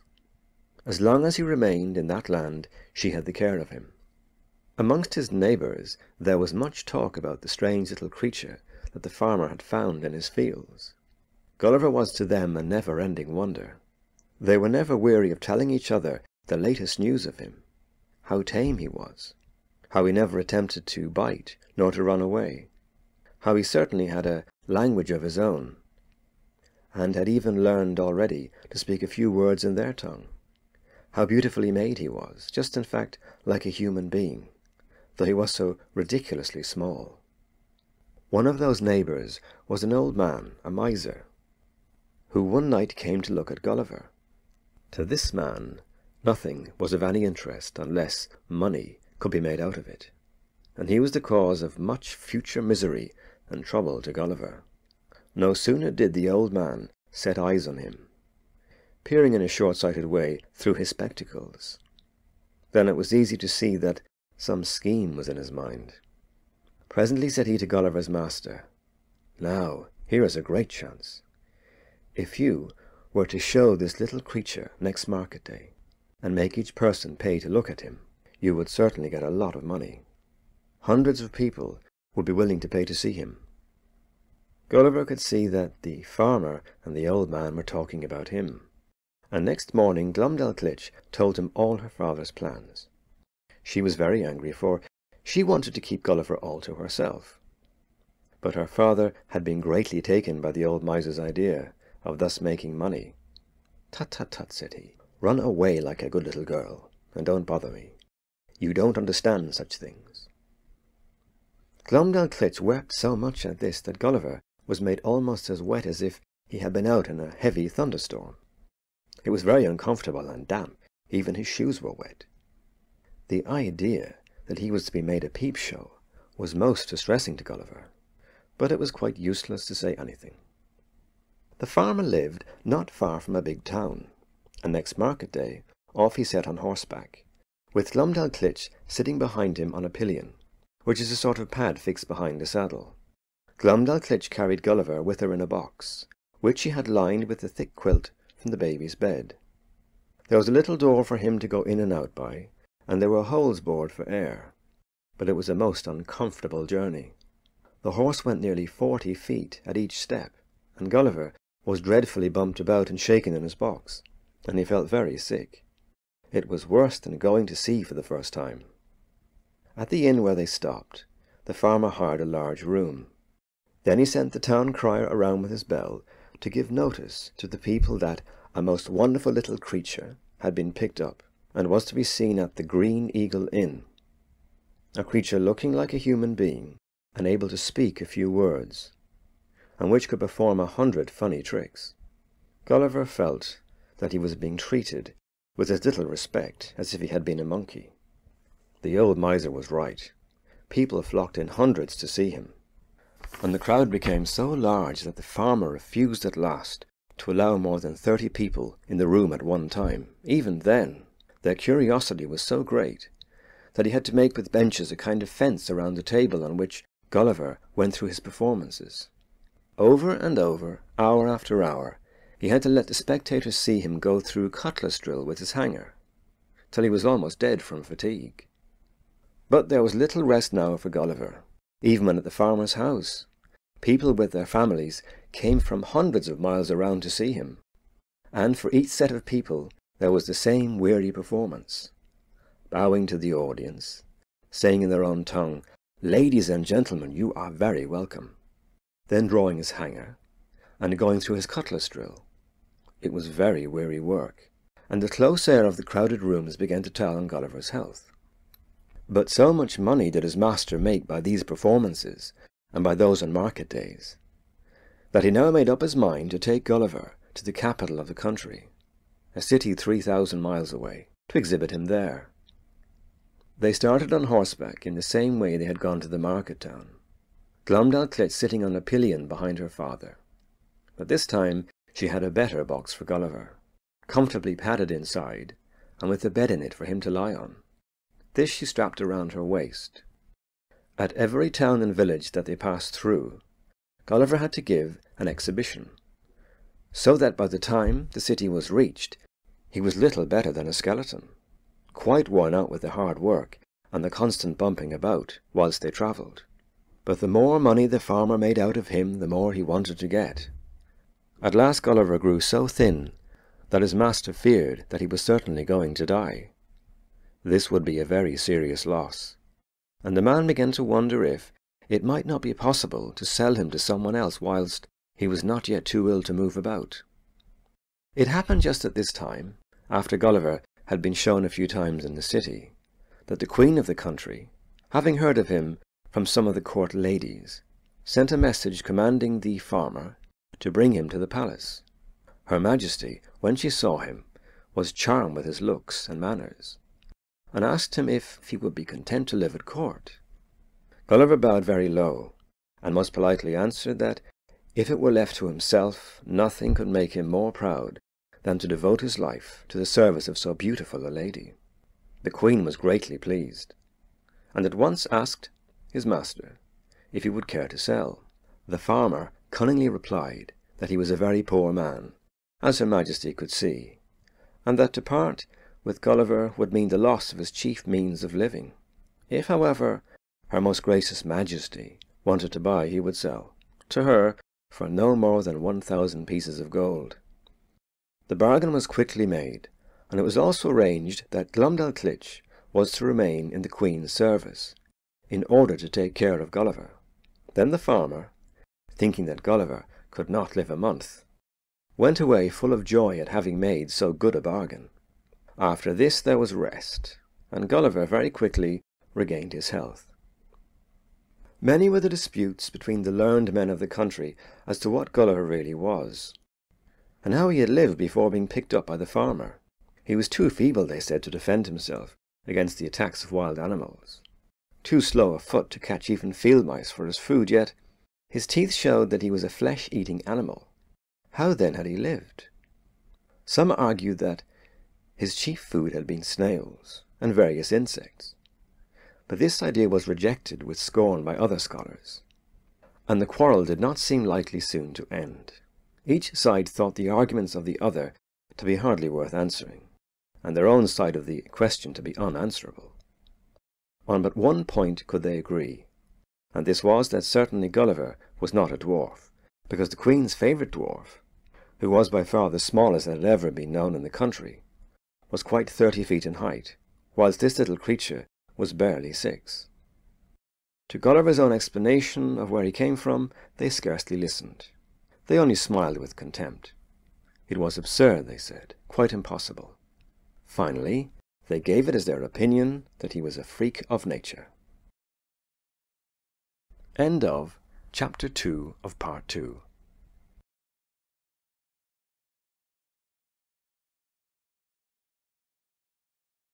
Gulliver's Travels in Lilliput and Brobdingnag, told to the children by John Lang. Chapter 3. Gulliver's Life at Court and Some of the Accidents that Befell Him. The king, however, was inclined to believe that what Gulliver said might have some truth in it. He had begun to take much interest in the little creature that the queen had bought, and he requested Her Majesty to give orders that the greatest care should be taken in attending to all his wants. The queen's cabinet-maker was set to make a box for him to live in, and in 3 weeks he finished a very neat little affair, with 2 windows and a door. The ceiling or roof could be raised on hinges. Into this little room were put a bed, some chairs, a table, and a little cabinet for his clothes, all so small as to be looked on as toys. The room was quilted all over, ceiling and floor and walls, so that there might be no danger of an accident when he was carried about in it.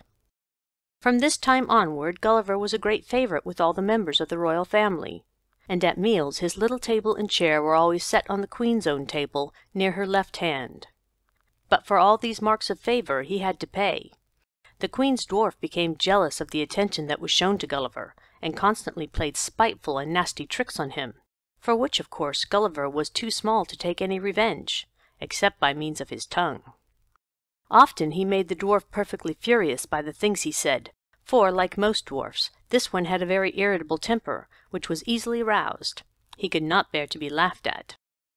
One day at dinner, the dwarf was so angered by some remark made by Gulliver that he jumped up on the frame of the queen's chair, seized Gulliver by the middle, before anyone could interfere, dropped him into a bowl of cream, and then ran away.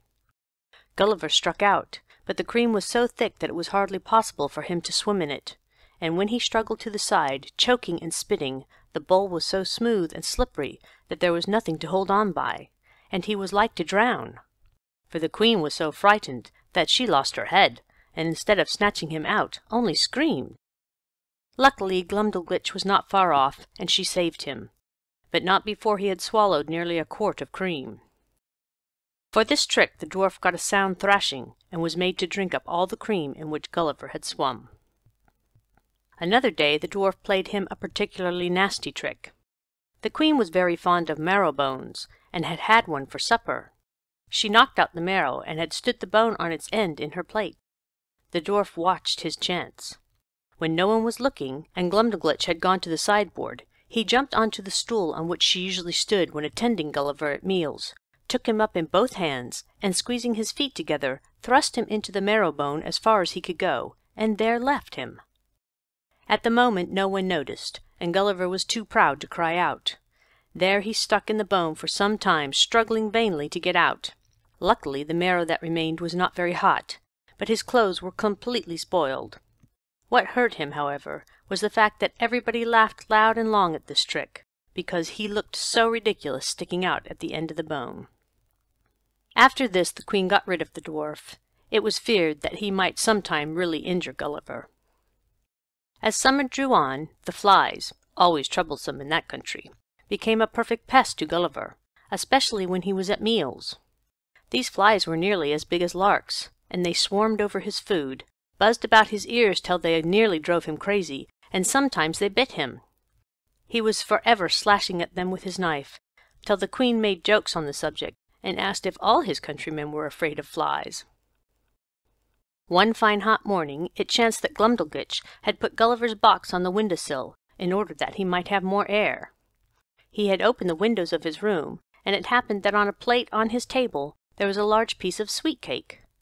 This attracted wasps, and they came swarming in by the open window, as big as partridges and humming louder than bagpipes. Some carried off lumps of his cake, whilst others buzzed around his head till he was terrified lest they should sting. At last, in a sort of frenzy, he drew his sword and attacked them. 4 he cut down and stamped on till they were dead. The others were driven out by the windows. Gulliver had the curiosity to take out the stingers of these wasps and measure them. They were nearly 1½ inches in length. Some of them he afterwards brought home to England, where they were long preserved in a museum at Cambridge University. Whilst he was attached to the court, Gulliver saw much of the country in which he now found himself.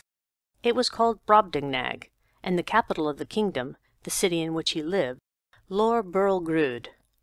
It was the custom of the king to visit even the most distant parts of his dominions, but the queen, whom Gulliver always attended, never went further with the king than about 2,000 miles from the capital.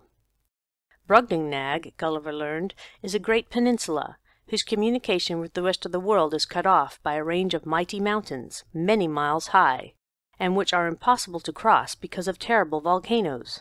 As there are in the kingdom no seaports, the people of Brobdingnag had no dealings with the outside world, and were ignorant that any other nations lived on the earth. There are many great rivers in this country, but outside the mouth of each river is a bar of sand, which prevents vessels from ever coming nearer this land than Gulliver's ship had come. These rivers are full of huge fish, which the people eat, but they do not trouble to catch the fishes of the sea, for these are but smaller in size to European fish, and are thought to be too small to be fit for food. Sometimes, indeed, Gulliver knew them to eat a whale which had been cast ashore, but this was considered a coarse fish, and was seldom eaten except by the poorer people. Hampers of the smaller kinds of whale were sometimes brought to market, but there was no great sale for them. For use on these journeys that he went with the queen, Gulliver had another box built, somewhat smaller than the one he lived in. He called it his travelling closet. It was square, with a window on each 3 sides latticed with iron wire outside to prevent the risk of accident or injury. On the 4th side 2 iron staples were fixed, through which a belt was passed, so that the box could be fastened around the waist of a person on horseback. All his furniture in this room was screwed to the floor, and when in it at night he slept in a hammock slung between 2 of the sides. But travelling thus at its best was not a great pleasure, though as long as there was not too much of it, his life was happy and content enough, except for the fact that his smallness, in that country of giant people and giant things, continually exposed him to accidents. Many of these mishaps were absurd enough, though at the time, to him they were very serious. There was one occasion when the dwarf, before he was sent away from court, seeing Glumdalclitch carry Gulliver into the garden, followed them. Gulliver had been set down to have a walk, and the dwarf joined him. They were walking near some dwarf apple trees, and Gulliver was foolish enough to make some silly joke about these trees, which made the dwarf very angry. He said nothing, however, but watched his chance, and when Gulliver happened to be right under one of the trees, the dwarf seized hold of it and shook down a shower of the ripe fruit. One huge apple, as big as 6 footballs, struck Gulliver between the shoulders and dashed him violently to the ground, knocking all the breath out of his body. He was not badly hurt, but had the apple struck him fair on the head, the result must have been serious. Another day, Glumdalclitch left Gulliver on a lawn in the garden, while she herself went to walk with her governess. He was strolling along, thinking of home and wondering if ever again he should see his wife and family, and he did not notice that the sky had darkened and that clouds were breaking up. Suddenly it began to hail, and before he could get to shelter, he was beaten to the earth and badly bruised. For a time he lay where he had fallen, the hail scourging down, and cruelly hurting him. At last, with great difficulty, he crawled to the sheltered side of a border of lemon thyme, where he lay till Glumdalclitch found him. For many days after this Gulliver had to stay in bed, so battered and bruised was he by the huge hailstones. In that country everything is big in proportion, and hailstones there are more than 1,000 times the size of hailstones in England. To be quite sure of this, Gulliver measured and weighed some that fell in another storm. Many indeed were the accidents that befell him. Once when walking alone, he tripped and broke his shins badly over the shell of a snail, which he had not noticed in the grass. And another day, having climbed to the top of a freshly cast molehill, it suddenly gave way with him, and he sank to his chin through the soft earth into the hole the mole had left. It was with difficulty that he scrambled out, with earth down his neck and in all his pockets. Even the thrushes and robins and linnets of Brobdingnag were so large that they had no fear of Gulliver, but would hop about within a yard of him, looking for worms and other food. Once a thrush snatched a piece of cake out of his hand, and if ever he tried to catch any of the birds, even the smallest of them would turn and peck at his fingers. One day, however, with a thick stick, he made a good shot at a linnet and knocked it over. Rushing up, he seized it around the neck and dragged it off in triumph to Glumdalclitch. But the bird was only stunned. Quickly it recovered and began to struggle, buffeting him on the head and body with its wings till he could not see, and held on to it only with great difficulty. He stuck to it, however, and one of the servants, seeing the struggle, came up and wrung the linnet's neck. Gulliver had it for dinner and supper next day, and found it very good eating. It was rather larger than an English swan. But one of the most unpleasant accidents that befell him, one which caused Glumdalclitch to vow that never again would she allow him to go out of her sight, was this. The head gardener owned a small spaniel. Though dogs were never allowed in the gardens, this animal one day managed to follow its master in, unknown to him. Gulliver had been carried at this very time into the garden by Glumdalclitch, and left by her where she imagined that he would be perfectly safe. The dog, however, hunting about, came on his scent, and following it up, soon pounced on him. Luckily it was a very well-broken and soft-mouthed dog, and it carried him straight to its master, wagging its little stump of a tail and greatly pleased with itself. When the gardener saw Gulliver set gently at his feet by the dog, he was horrified, for Gulliver had lost all his breath, and for some time could not stand up nor speak a word. The gardener feared that he must have been badly hurt by the dog's teeth, and that he himself would certainly lose his position as head gardener. But there was no damage done whatever, even to his clothes, and for the sake of the gardener, who was his very good friend, Gulliver asked Glumdalclitch to say nothing about the matter. Besides, to tell the truth, Gulliver did not care to be humiliated by hearing people laugh at him for having been carried about in a dog's mouth. These are a few of the little accidents that happened to him, but Gulliver never told Glumdalclitch how very narrow an escape he had from being caught by a large hawk, which one day swooped at him. If he had not struck at it with his sword, and then run under a tree, he would certainly have been carried off and eaten. End of Part 2, Chapter 3. Recording by Kristen Scougard Green, Nottingham, England, July 2011. Gulliver's Travels in Lilliput and Brobdingnag, told to the children, by John Lang. Gulliver is carried off by a monkey, and has a very narrow escape. He plays on the spinet to the king and queen. It happened that the queen, who liked to hear Gulliver talk about the sea and about his voyages, one day asked him if he understood boat sailing, and if he did not think that a little rowing exercise would be good for his health. Gulliver replied that he understood boats very well, and that if such a thing were possible, nothing would please him more than to take boating exercise. But, he said, even if a boat small enough for him could be got, he did not think that she could live in the rushing rivers of Brobdingnag. The queen replied that she could very easily find a place for him to sail in, if he would give one of her workmen instructions how to build the boat. In about 10 days a most excellent skiff was finished, and fitted with mast and sail, and with everything necessary for a pleasure boat. The queen was charmed when she saw it, and ran with it in her lap to the king, who ordered it to be tried in a big cistern of water. But the tank was much too small. Gulliver could not use his oars in it. The queen, however, had made her own plans. She had ordered a carpenter to make a wooden trough of over 100 yards long and nearly 20 broad. This was placed on the floor, along one of the walls of an outer room in the palace, and 2 servants could fill it in less than half an hour.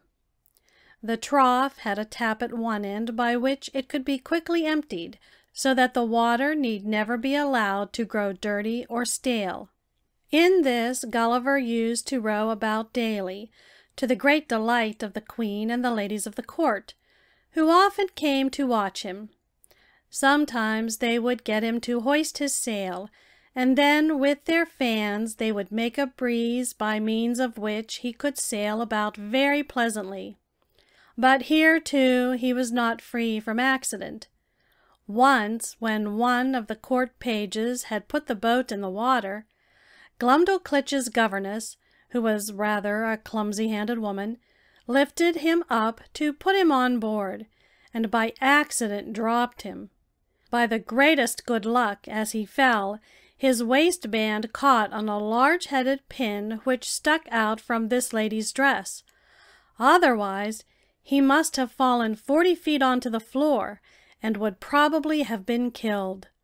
Another day, it chanced that one of the servants, when filling the trough, poured in with one of the buckets of water a large frog.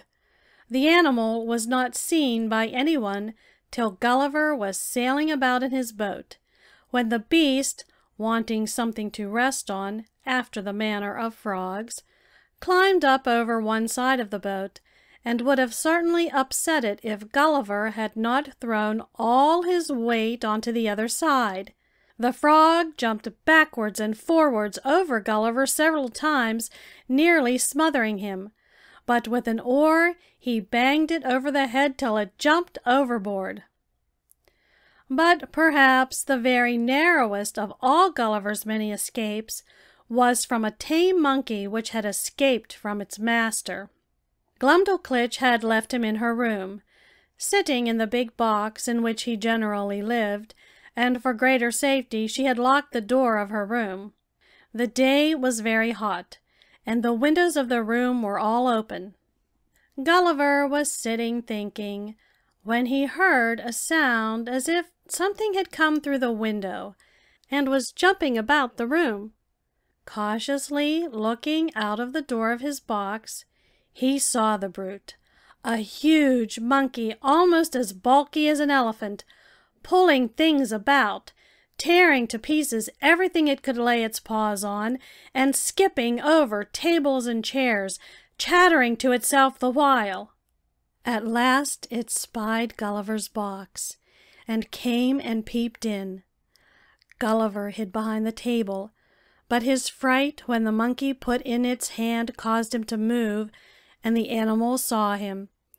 Had he hid at first under the bed, and lain quite still, probably he would have escaped altogether. But now the monkey made repeated snatches at him as he darted from place to place in the room, at last catching him by the coat-tails and dragging him out, struggling vainly to escape, and clinging to everything that he could grasp. Evidently the monkey imagined that Gulliver was a young one of its own kind, for it began to nurse him quite tenderly, gently stroking his face. But Gulliver struggled, and then the monkey squeezed him so hard that he thought his ribs were breaking. Whilst this was going on, there came a noise at the door as if someone were coming in, whereupon the monkey at once jumped out of the window, carrying Gulliver with it in one of its paws. The noise at the door was caused by Glumdalclitch coming in. No sooner did she see what had happened than she set up such a screaming that soon the whole palace was in an uproar. Everybody rushed this way and that, bawling out directions how best to catch the monkey. Meanwhile the animal fled to the roof, where it sat on the very highest part, stuffing Gulliver's mouth full of nuts and all kinds of food which it took out of the bags inside its cheeks, patting him gently when it found that he did not eat.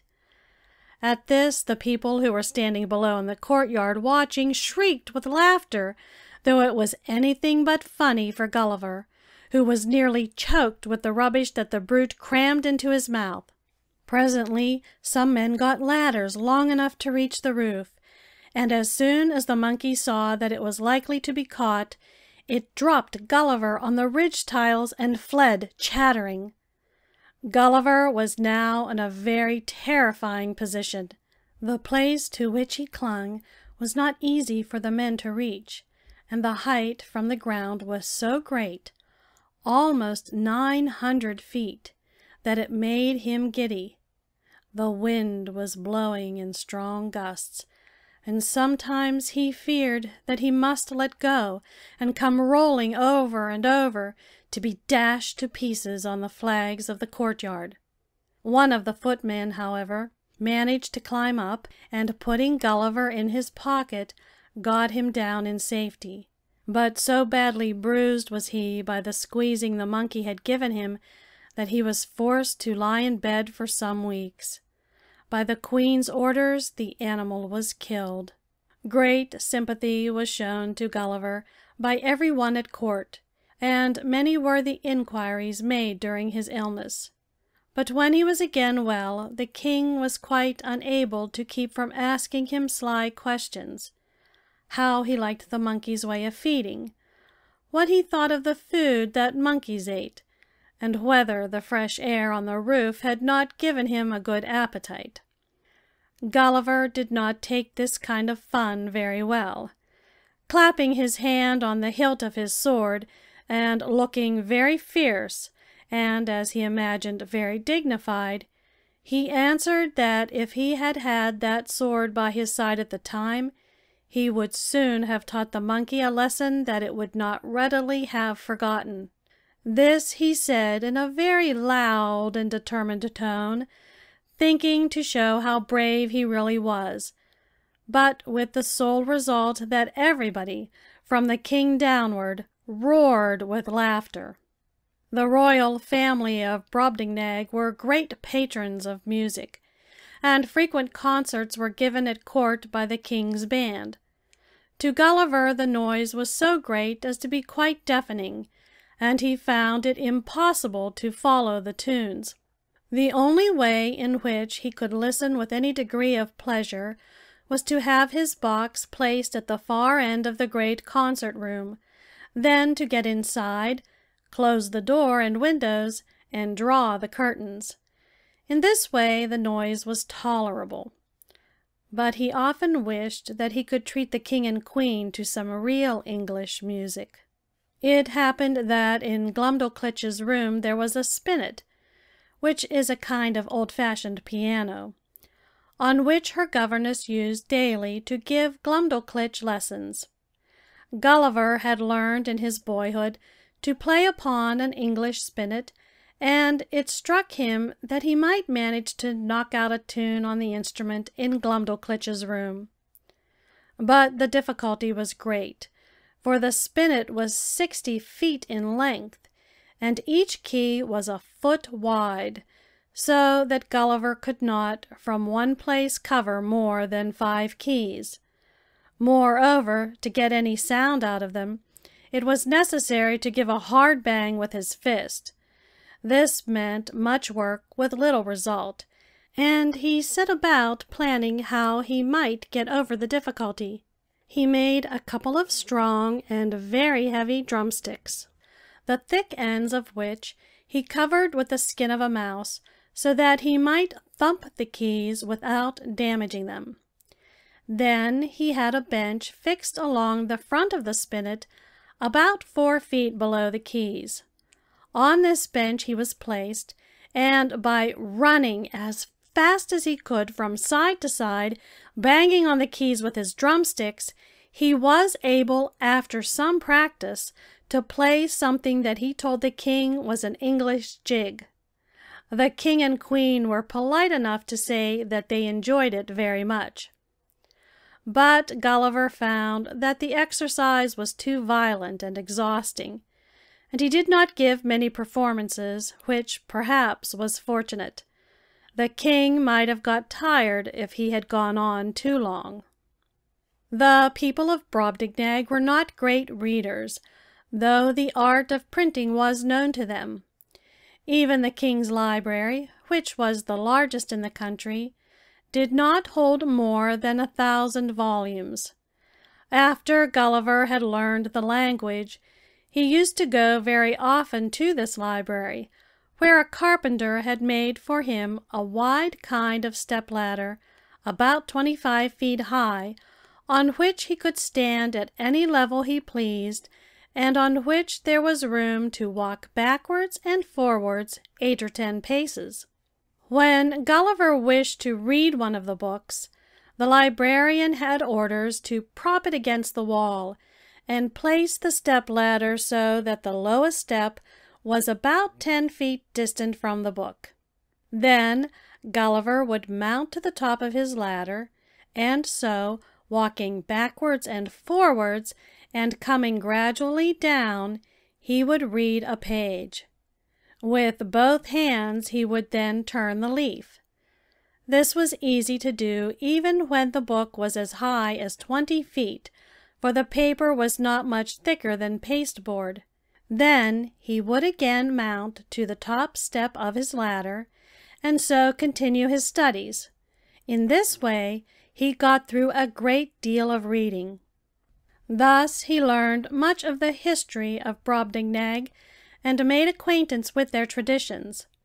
Of these, one, he found, was that the present inhabitants of the country, big as they were in his eyes, were but pygmies compared to what they had been in former ages. This was proved, said the books, by the huge bones and skulls which were constantly being dug up in various parts of the kingdom.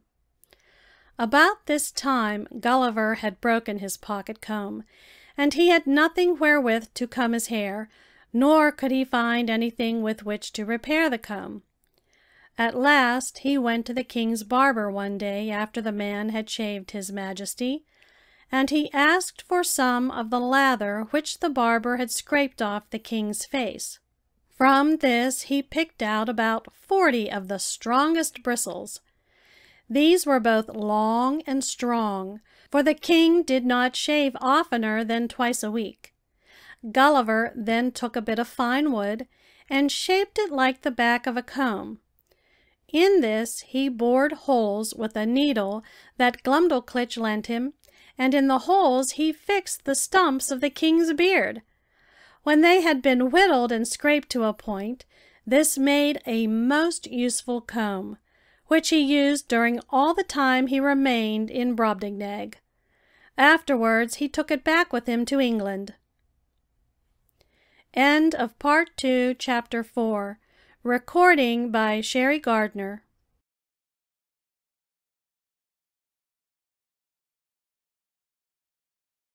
Gulliver's Travels in Lilliput and Brobdingnag, told to the children, by John Lang.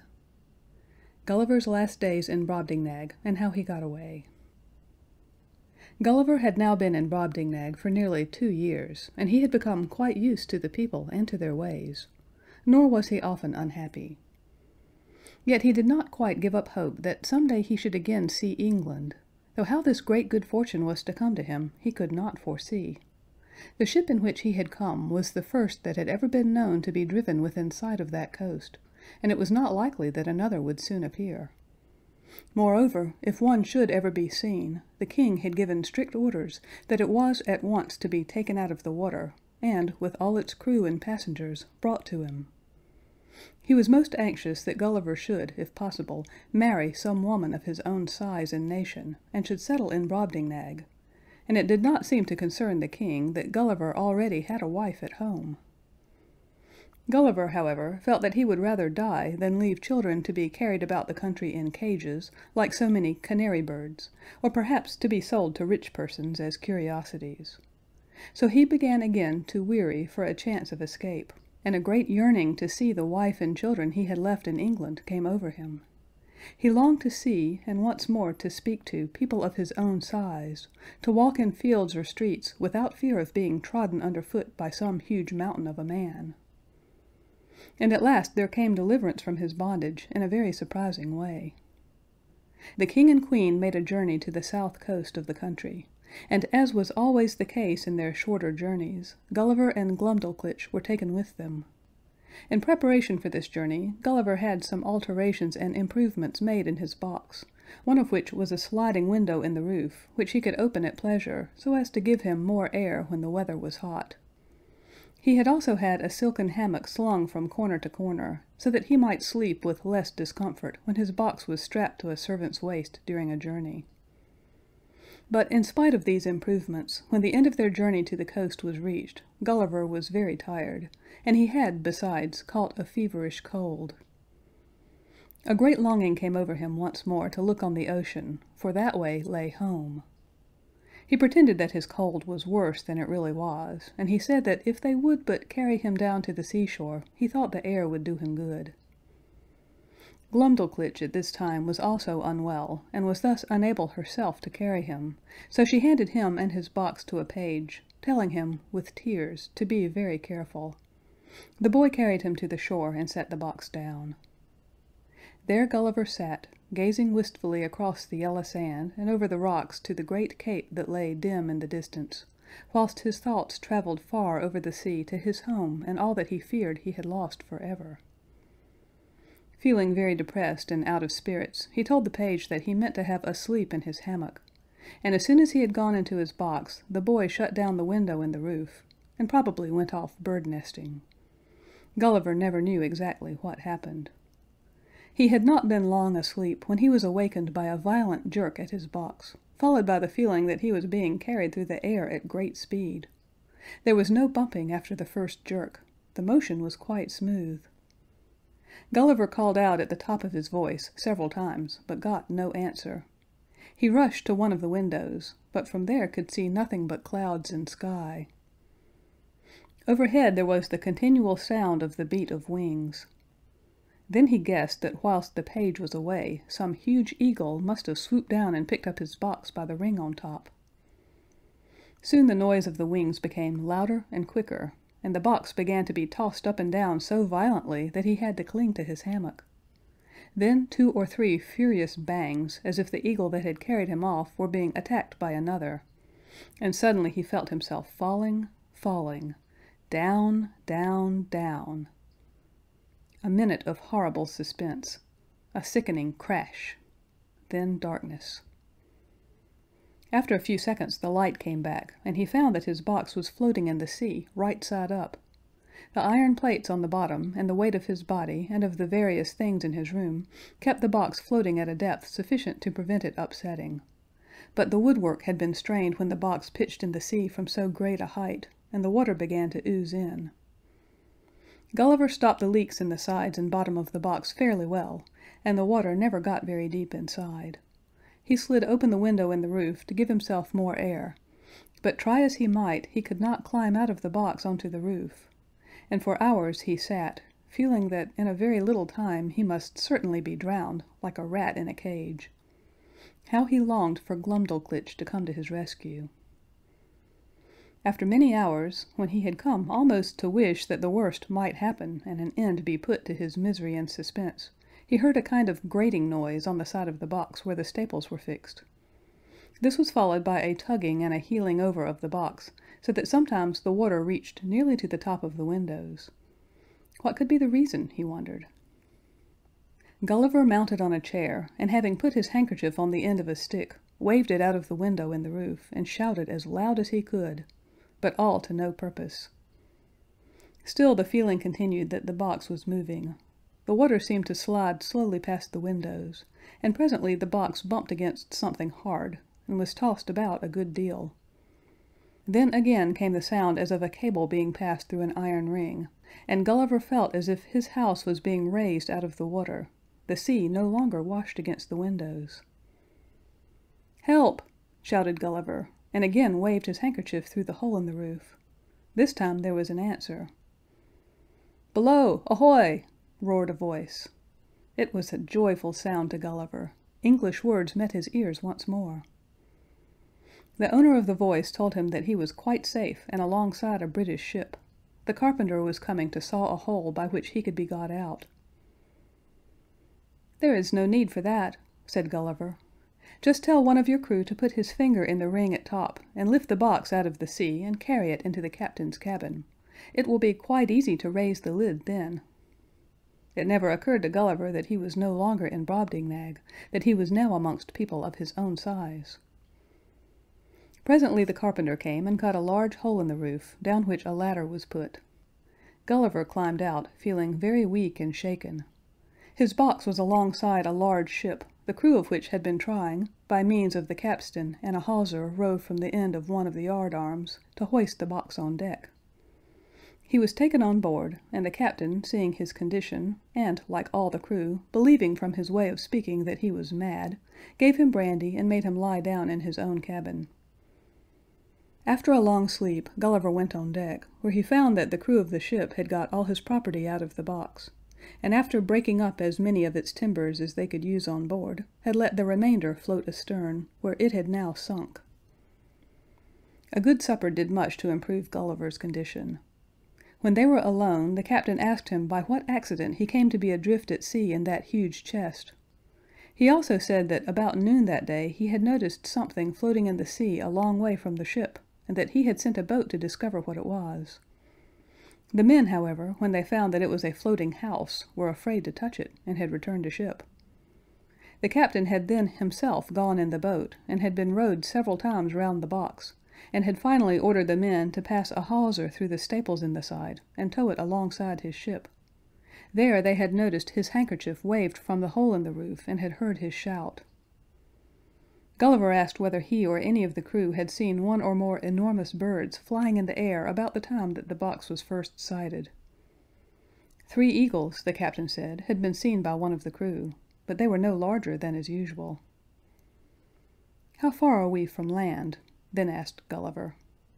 To which the captain replied that to the best of his reckoning they were at least 300 miles from the nearest coast. Gulliver assured him that this must be a mistake, for when he dropped into the sea it was not more than 2 hours from the time when he left the land. Whereupon the captain looked very gravely at him and advised him to go back to bed. He thought Gulliver was raving. Then Gulliver told the captain all his story from the time he had last left England. The captain stared very hard, without saying anything. But when Gulliver showed him various things that he had brought away from Brobdingnag, the comb made from the bristles of the king's beard, a collection of pins, each about a foot long, some wasp stings, combings from the queen's hair, a gold ring from her finger which she had one day thrown over Gulliver's neck, and other things, including his breeches, which were made from the skin of a mouse, the captain could no longer help believing that he heard only the truth. Gulliver offered him the gold ring, but the captain would accept nothing but a tooth which a doctor had drawn from the jaw of one of the queen's footmen in mistake for a decayed one in which the man had toothache. The captain had taken a great fancy to this tooth, which was about a foot long and 4 inches in thickness. 9 months after Gulliver came on board, the ship reached England, but it was long ere he became accustomed to the small size of the people at home. Indeed, when first he landed, more than once he got into serious quarrels by calling out to persons whom he saw coming towards him, "Hi, get out of the way!" "Get out of the way yourself," they answered, and then there was trouble. To Gulliver they looked so small, after being for years used to see only Brobdingnagians, that he could not rid his mind of the fear that he might crush them under his feet. His whole conduct was so strange that at first even his wife and daughter thought that he was mad. But soon he fell into his old ways, and before he went away again from home he was quite like other people. These are not the only voyages that Gulliver made. He saw afterwards many other surprising things, but about these you may learn later. End of Part 2, Chapter 5. End of Gulliver's Travels in Lilliput and Brobdingnag, told to the children by John Lang.